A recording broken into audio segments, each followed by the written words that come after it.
भर्तियों में आरक्षण नियम का भाजपा सरकार बदल आने के बाद उस पर किसी भी प्रकार का इम्प्लीमेंट्स नहीं होता है। 27% आरक्षण जो लागू था, कोर्ट का जो एक आदेश जिसका अभी 19 महीने में मध्य प्रदेश सरकार की तरफ से नियुक्त महाधिवक्ता महोदय को समझ में आया, उनको समझने में 19 महीने लग गए और सरकार को समझने में कोर्ट के आदेश को 19 महीने लग गए। ये बड़ा चिंता का विषय है। ये सरकार इतनी नासमझ है, इसके कई उदाहरण हैं।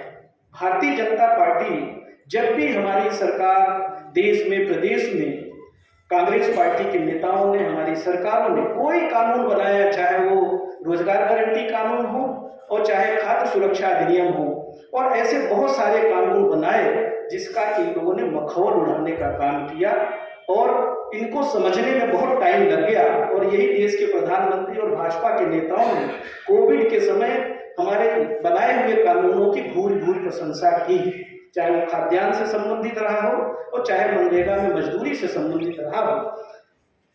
बड़ा दुर्भाग्य है कि मध्य प्रदेश में या देश में जो भारतीय जनता पार्टी की सरकार है, ये किस तरह से हमारे संवैधानिक व्यवस्था को लगातार कमजोर करने का काम कर रही है, हमारे मिले हुए अधिकारों को किस तरह से रोकने का काम कर रही है।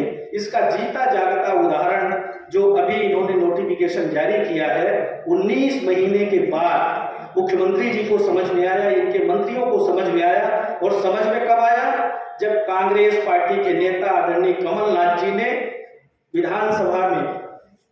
विधानसभा के सत्र में बहिर्गमन किया, बड़े जोर शोर से पिछड़ा वर्ग के 27% आरक्षण को लागू करने के लिए आवाज उठाई कि कोर्ट ने भी जो रोक लगाई है वो सिर्फ 3 विभागों में रोक लगाई है और कहीं कोई रोक नहीं लगी है।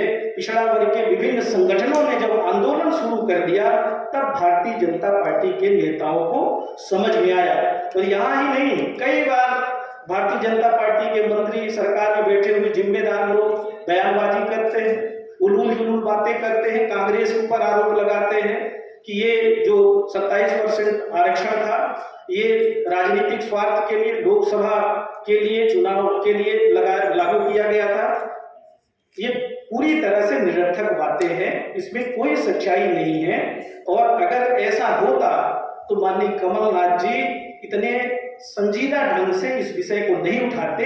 और यहाँ तक कि अभी अभिषेक मनु सिंघवी जी, हमारे बहुत ही वरिष्ठ अधिवक्ता श्रीमती इंदिरा जयसिंह जी और हमारे बहुत ही वरिष्ठ नेता अधिवक्ता विवेक तनखा जी इस मामले में पैरवी कर रहे हैं।